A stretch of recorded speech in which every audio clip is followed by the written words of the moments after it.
most accounting and financial advisors don't really know what financial fundamentals are. And so when you talk to them about it and you ask them what financial fundamentals are, most of the times it's a deer in the headlight look. And so, yeah, I'm always kind of scratching my head and wondering, one, I wanted to be a financial advisor to businesses, and how could I do it if I didn't understand fundamentals? And so you need that in business. You need it in all aspects of life.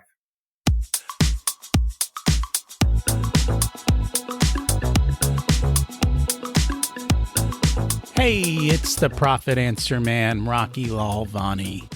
If you're new to the podcast, check out my interview with Mike Michalowicz. It's episode number 2. If you want to hear about each chapter in the Profit First book, go back and listen to episodes 3 through 13. Episode 1 is the why and how. On the Profit Answer Man, we learn money mastery without all the complicated accounting mumbo-jumbo using a simple system. Your accountant is busy documenting your transactions and creating a rearview mirror of what happened. My guess is you don't even look at the reports they sent you. If you're like most business owners, you struggle with this, and it's not your fault. We aren't taught money in school, and accountants aren't taught how to be profitable. The Profit First system created by Mike Michalowicz works, and he certified me to help you implement the system in your business. Remember, the new equation is sales minus profit equals expenses. Let's face it, without cash flow, you can't pay your employees, buy needed materials, or pay your mortgage and support your family. I help you to do that and more, so you can focus on the parts of the business you love and receive the rewards for your labor and investment into your business. The stronger you are as a business owner, the more jobs you create, the better we are as a country. Small business owners are the backbone of America, and for that, you deserve to be well rewarded. Just remember, more revenue does not equal more profit. That's why we focus on the bottom line. Today, we have another financial expert on to help you understand how to look at your numbers in a simple and effective way so that you have the confidence to move forward, ensure you make payroll, all your other obligations, and pay yourself. I love hearing about other systems and ways of looking at and interpreting the results, especially when it comes to forward-looking versus what happened last month, because we can't do anything about that anymore. Ed Patton works with business owners and managers to improve financial performance and increase the value of their companies by helping them better understand historical and anticipated results and the economic implications of their decisions. During his career, he's been involved with numerous debt and equity, private and public fundings, purchases and sales of businesses, bank financing, and corporate valuations. He's been engaged in a variety of other financial projects ranging from IPOs to capital adequacy evaluations. Let's meet him and learn how we can improve our profit. Welcome to the Profit Answer Man, Ed Patton. It's great to have you join us today. Thank you, Rocky. Appreciate you having me on here. And I am excited for the conversation. Can you share a little bit about yourself and your business? Sure, I'd love to. I appreciate that. And I'm a finance person for privately owned businesses. I'm a one-man operation in San Antonio, Texas. And what I do is my background is general accounting. I've been a CPA at one point in my life. I don't keep up with continuing education, so I'm no longer an official CPA. I've worked with a boutique investment banking firm here. We did a lot of work throughout the state of Texas. And so through that process, I've always enjoyed working with privately owned businesses.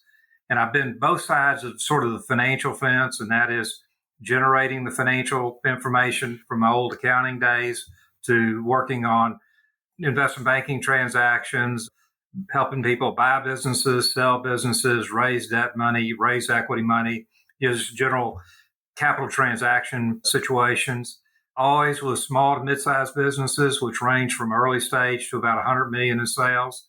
And a common theme of these companies was that the leaders of these businesses, very smart, built great businesses, created a lot of wealth, created a lot of good paying jobs, but they don't really understand the financial side of the business. And the reason they don't is because it's never explained to them in a succinct and understandable manner. So that's what I do. It's taken a while to develop a system. It works. It's generated just from existing information the businesses already have. And then it condenses the full financial profile down to 5 elements or 5 items. And each of those items are then condensed down to one number each. So you can really get your full financial profile with 5 numbers. I mean, you're going to need to dig down, later, but first of all, see the big picture. So that's what I do, and I enjoy doing it. I'm passionate about it, and I just want to make sure businesses understand their full financial profile.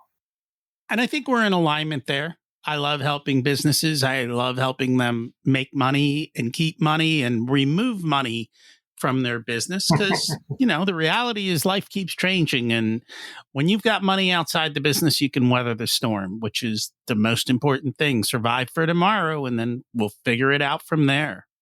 So you're saying that people can understand their business with 5 numbers. What are these 5 numbers? Well, that is correct. It's cash flow, operating earnings, financial health, value, and borrowing capacity. And so I have 2 proprietary reports. One is the cash flow statement. And I do that because, in my opinion, the GAAP cash flow statement is ineffective. And the other proprietary item is the financial health or liquidity. And that's in a dollar amount. So business leaders can understand, boom, here's your financial health in a dollar amount, not a ratio. And then it also shows in there a company of your size should have a financial health dollar amount of this. So you can see, are you above that line? Are you below that line? So very easily you get to see if you're financially healthy. And so, there's more depth to all of this. Plus the fact I just roll all these up together. And let me say one other thing, Rocky. What I've also done on these 5 elements of financial fundamentals, I've defined them, calculated them, summarized them, and reported them. And so that's a pretty big deal. Most accounting and financial advisors don't really know what financial fundamentals are. And so when you talk to them about it and you ask them what financial fundamentals are, most of the times it's a deer in the headlight look. And so, I'm always kind of scratching my head and wondering, one, I wanted to be a financial advisor to businesses, and how could I do it if I didn't understand fundamentals? And so you need that in business. You need it in all aspects of life. And that is so true. And I agree with you. I think part of it is because they're all trained to use a certain way of doing things. You mentioned GAAP accounting. Exactly. The problem with GAAP accounting is it's not designed for business owners. And so the underlying system doesn't give them the information that they need. So let's start. I know you mentioned cash flow. Okay. I know for our business owners, if they've got good systems and processes in place, depending on who they are, we can usually manage their cash flow with them spending about 15 minutes a month, just taking a look at expectations, moving some things around on a spreadsheet, and they've got pretty good clarity. How does it work with your system? I call the work I do, I call it the trenders, because clients, it shows trends. And so clients just started asking when this month's trenders were ready. So I call them trenders. I've trademarked that. But back to your cash flow question is, first of all, this is all high level to start with. And so it starts with any cash flow statement shows you the change in cash. And so this does the same thing, but it breaks it down into common sense business perspectives of operations, which is basically EBITDA, non-operations, which is the CapEx, debt service, taxes. And then the sum of those two is what I call foundation cash flow. So then the difference between that and the working capital components is the change in cash. I'm going a little bit too much into too many numbers here. But what's interesting is Rocky, people know the left half and the right half of the balance sheet balanced. Well, what people don't look at, and I learned this through experience, is the top half and the bottom half of the balance sheet also balance. And the reason they do that is because since probably about the 1500s, people have been using double entry bookkeeping. And so therefore it has to balance. And so this is insightful. A balance sheet does something, it balances. And so what's interesting, so what does all this mean? But what it means though, Rocky, what's interesting is the bottom half of the balance sheet is where the real business and economic activities are recorded on the balance sheet. Is equity is where the P&L resides, the net P&L. Fixed assets is where your equipment resides. Term debt is where your loans reside. So that's the bottom half of your balance sheet. It equals the top half, which everybody knows the top half is current assets and current liabilities. You subtract those two and you get working capital.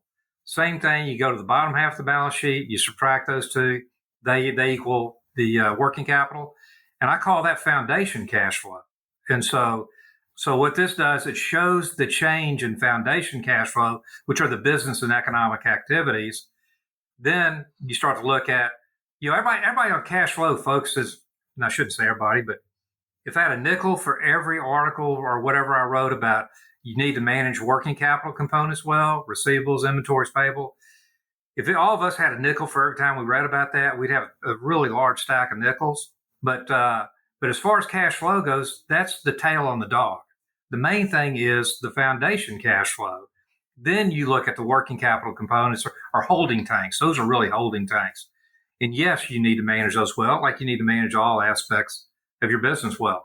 And then so first, if your foundation cash flow is positive, you're creating financial health. If it's negative, then you got another problem. But see, first of all, are you creating working capital? Then that's through foundation cash flow. Then get to see, are you managing those holding tanks well? And so then that's it. So I'm sure I made that as ununderstandable as possible. And anyway, sorry about that. So for those of you listening, if you think about profit first, the holding tanks are your different bank accounts. And so it's managing the cash in those bank accounts. And that's the simple way we do it with profit first. Sure. One of the biggest issues that I have found with cash flow reports is the QuickBooks cash flow report is just horrendous. You can't understand it. Even I can't understand it.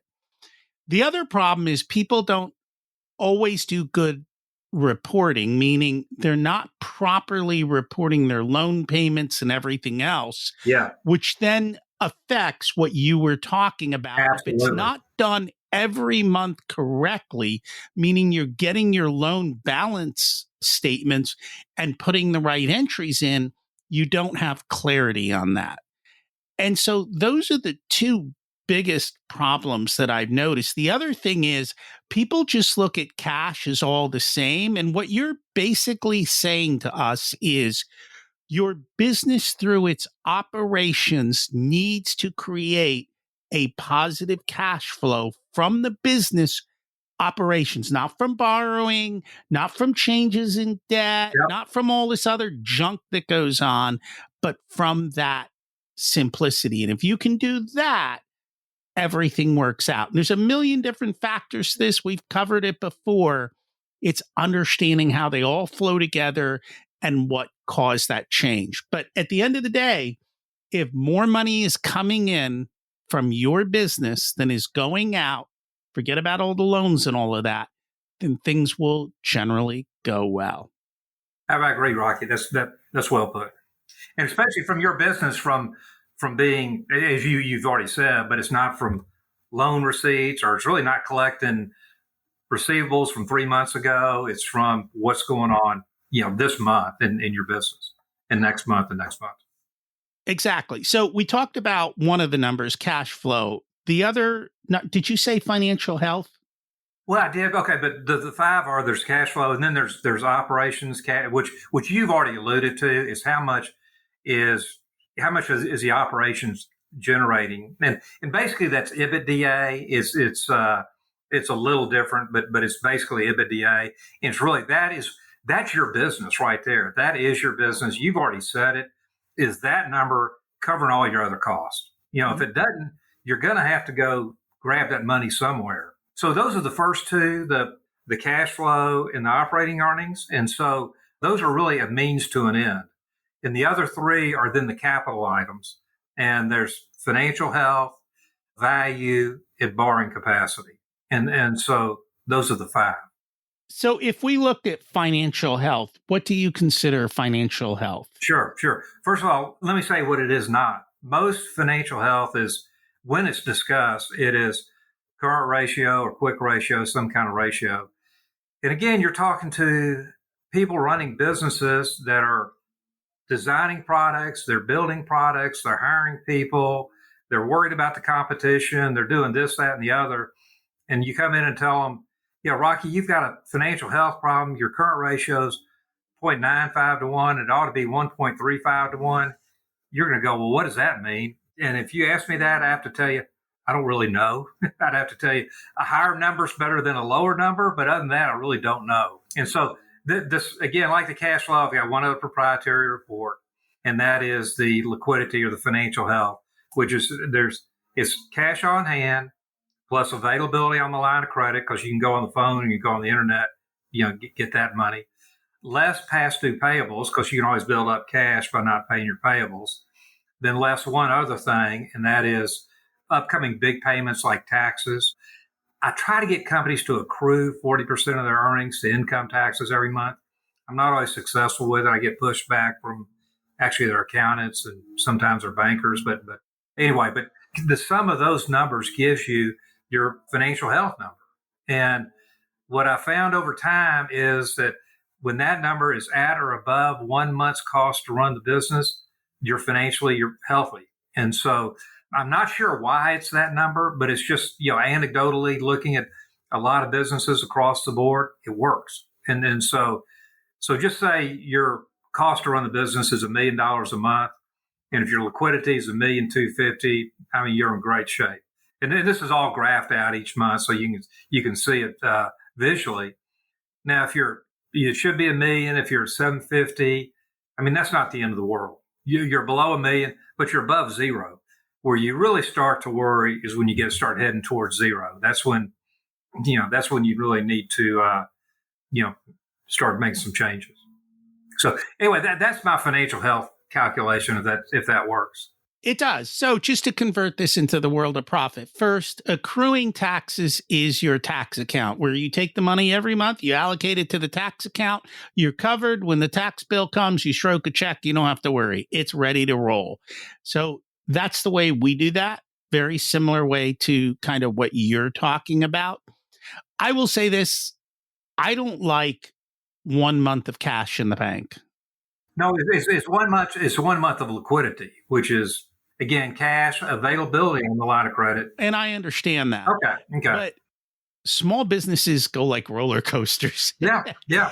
And so in my world, the more cash you have to cover multiple months of expenses, the better you sleep, the less you worry about payroll, the more you can figure out when things go wonky, because things go wonky.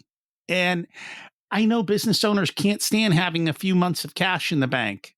I tell you, it is the most peaceful thing in the world. So the more cash in the bank, or the problem with access to cash is when things go wonky, the bank goes, we changed our mind. Click. And so that's why I like real cash. No, I mean, Rocky, look, I really, as I said, I really don't know why 1 month's cost is the number. But experience has shown that it works. And so, and really, and let me say this too, I don't care if somebody uses 1 month's cost, they have some kind of benchmark that they're continuing to follow. So is it 3 months of payroll or 1 month of cost or whatever the heck it is? It doesn't, but just make sure you've got some kind of target out there you're shooting for. No, and I agree. I have always been ultra conservative, so I like really high targets so that when things go wrong, it's not an emergency in the moment. We got a little time to think through it. The other, you talked about value. Can you expound on that? Sure. And this is it's a generic valuation, and it's trailing 12 months. I mean, again, all of this information is it's in your existing financial information. And so it's trailing 12 months of operating earnings times a multiple, which is subjective. I like to use a conservative number on that, and then subtract from that, add back numbers, do an estimate of that. Again, I'd rather be high to be conservative. And then that gives you the enterprise value. And then subtract the interest bearing debt net of cash from that. And then that gives you your shareholder value. Again, it's not rocket science. And some companies want to use, my industry uses a multiple of sales. Well, we can change it around to do that or whatever. But again, just the point is, so you've got some measurement.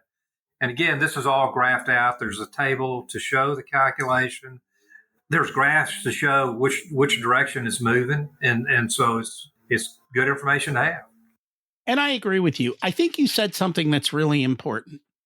All the financial reports have all of this information that we've been talking about. Exactly. The problem is the way it's presented is not the best. Yep. And what we've learned to do is we take the information in the way that it comes, yep, and then we will reformulate it to the way that we like to present it without messing with their QuickBooks or their accountants or their bookkeepers systems or whatever other requirements might be out there. Sometimes we work with franchisors. They've got their set accounting system. They can't do things differently.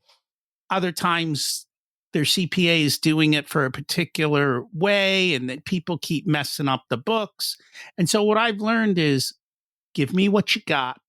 I'll make it look the way we want it to look so that you understand your business clear as day. And that's a big part of it. So it's all there. You just got to look at it correctly. That's all. And that's the problem. No, Rocky, I agree 100%. And that's, I do the same thing. I condense the balance sheet down to a few numbers. I condense the P&L down to a few numbers, and then run with the template. But it's always, you got to tell companies, these are your numbers. These aren't my numbers, but they're put in a format that you can understand. And let me. You had alluded to something. I wrote something down. Let me just bring it up now. But that is, you kind of talked about how GAAP is difficult to follow. Difficult. It's not really written for private businesses or business owners. Rocky, what's bad is the GAAP rules, they're getting to be like the tax code. I mean, they're getting to be so complicated that nobody can understand them. And so it's crazy. I don't know why they do that, but they do it. They move away from basics, and it makes everything more complex and less understandable. Well, actually, there's a good reason for GAAP. And here's what it is. When a company tells Wall Street they're going to deliver X amount of revenue and X amount of profit, they want to deliver it. With GAAP accounting, we can take your numbers and make them look like whatever you want Wall Street to look like. You can move stuff around, play all kinds of wonderful games. And as long as it's GAAP accounting, it's acceptable. Yeah. And that's why Warren Buffett says it's all BS. No, that's right. And, for the privately owned businesses, they have to have real cash. They have to have real cash flow. So it's not a game for them. It's reality. And you don't have the money to play the game like the big boys do. In other words, they're creating shell corporations and leasebacks and all these weird, wild things that we don't have the ability to do. Yeah. So we got to play by our rules. And that's why I love the concepts of Profit First, because it's real cash. We know it's there. We can see it in the moment, real time. And that's what's so helpful. The last thing you talk about is borrowing capacity. Yeah. So let's dig into that. And when I'm talking about borrowing capacity, it's the amount of term debt supported by cash flow. And so as far as the line of credit goes, that goes back up to the financial health situation, how much is available. And that's just monetizing receivables and inventory. So you'll put that aside. So this is how much term debt is supported by the cash flow. And so again, this is not anything proprietary to me, but it's just taking trailing 12 months operating earnings. I take out an estimate for taxes, whether you're paying your taxes or not, then less interest on a line of credit, less CapEx, and we'll put down, if we need to, an estimate for maintenance CapEx. If you're spending $100,000 a year in CapEx, but only 25% is maintenance CapEx, we'll put that in there. So that's really your cash flow available to service term debt. And so you put that number in there. Then you put, banks like to see a coverage number, a coverage ratio, 1.25, 1.35 to 1, whatever it is. So then that gives you the cash flow available to term debt. Then, very easily in the Excel spreadsheet, you can put the number of years of a loan and the interest rate. And it'll give you how much term debt that cash flow supports. Then you subtract existing term debt or capitalized leases, and then that gives you how much more you can borrow. So really those two, the value and the borrowing capacity, are more of the long-term capital items. So generally that's not something you need every day, but it's an indication when you look at the trends. It's telling you something's going on in your business. Then when you do have a capital transaction or event coming along, boom, you've got the information right there. And that's the key, planning ahead, because things do happen, and knowing what your options are. I think for me, I noticed during COVID what the government did in handing out money to business owners and making it too easy, and also just not realistic. Like they were just handing out money like candy. Yeah. And the smart business owners, they took the money, but they didn't spend it. Right. Unfortunately, a lot of business owners took the money and they spent it on daily operations and put themselves in the negative. And they didn't realize it because, you know what? There was tons of money in the bank. Yeah. It all looked good until there wasn't. And now they're going to be paying that loan back for the next 30 years. Well, that's brutal. And I don't think they realize that they all signed personal guarantees if they took a larger amount. So that means you're on the hook. And to me, that's just not a place of rest. No, you're right. I mean, it boosted your liquidity in the short run, but it was, as we talked about earlier, it wasn't from operations. It was almost from a lottery ticket. And so, you're not going to win those very often. And so, you can't depend on that. No, and I think this is probably 2024 was the tail end of all the lottery money, as we'll call it. Yeah. And going into 2025, people are going to have to figure out, make sure they can run on operations. And you're selling enough to cover everything and to be able to do it. And the problem is, if you don't have clarity on the numbers, then how do you make the right decision? That's the key. That's clarity, and you understand them. Make sure you understand. Yes. Well, and I think that's part of it. If the people you're working with don't make it understandable, find people who will. Rocky, I had a client that who sold had a really, really successful exit, but we'd have an annual meeting with the bankers, and he would handle the operations side. I'd handle the financial side. Great guy, built a wonderful business. And he said, I really am not sure what Ed's telling me here, but he tells me when I'm getting near the fence line. And so I need to rein myself back in. So, but at least, he would admit, and he knew he had somebody covering his back on these. And so that happens. Some business owners want to get in and dig through this and understand it. Others want to go just, hey, be there and tell me what I need to know when I need to know it. Do you find a lot of business owners actually want to dig in and understand this? No. Let's just put that out there. It's not the part of business most of you like. Yeah. So find somebody to help you do it correctly, show you where your fence posts are, and help you to make the right decisions. And honestly, that's one of the biggest things I've learned is understanding the business owner and their risk tolerance. A lot of business owners tend to not have any risk tolerance. And what I mean by that is they don't even know that the word risk exists.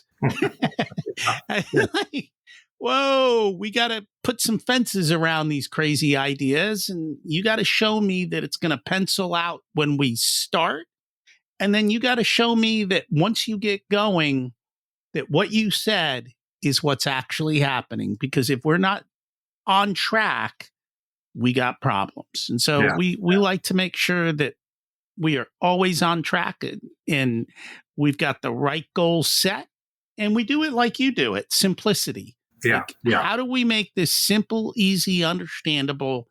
And then every month we're focused on surprise, this, that, changes, forecasting, and being able to predict the future. And that's what I love. I think for my best clients, they're sitting on amazing amounts of cash because we've made the business more profitable. And so the cash starts to build up nicely. And we don't necessarily spend it just because we have it.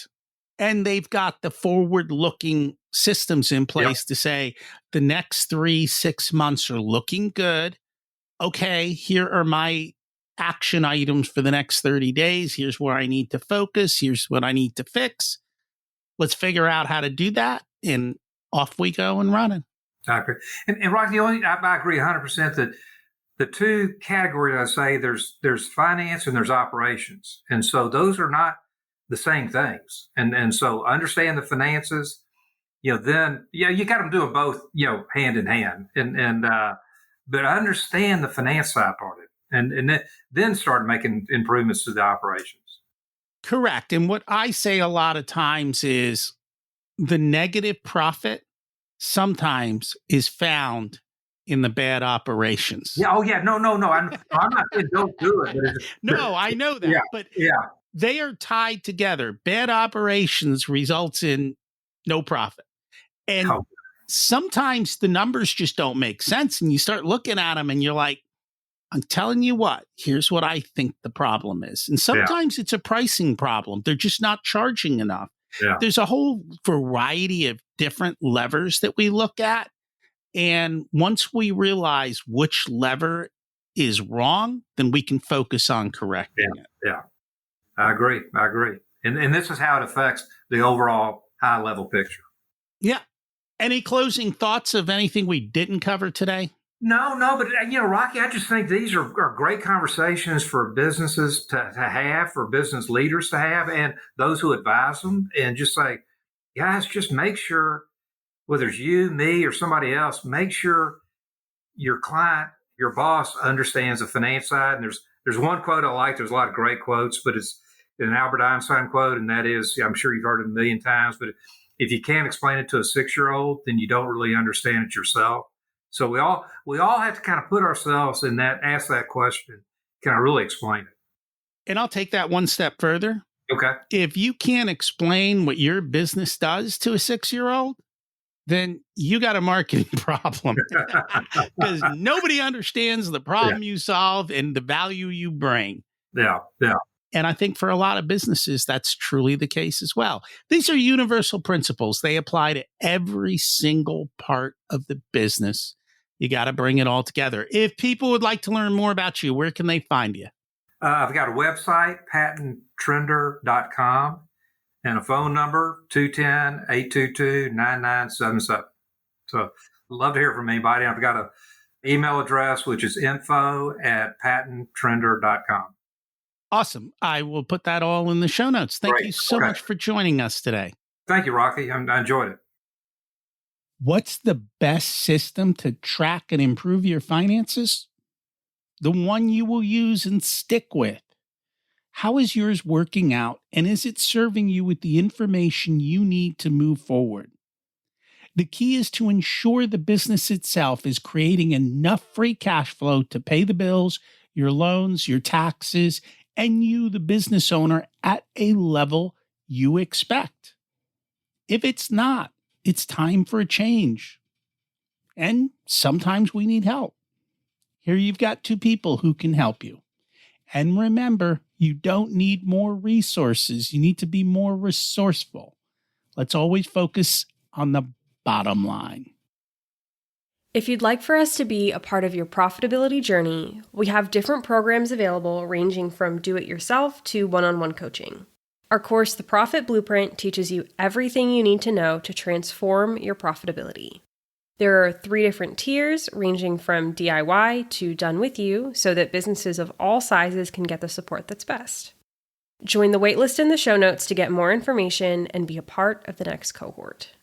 If you want a done-for-you service, you can hire us as your Chief Profitability Officers. We only work with a handful of clients, so they all get our full attention.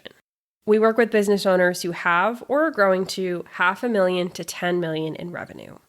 You can use the scheduling link in the show notes to get on our calendar for a good fit conversation to see if we're the right people to support you and how we can help you.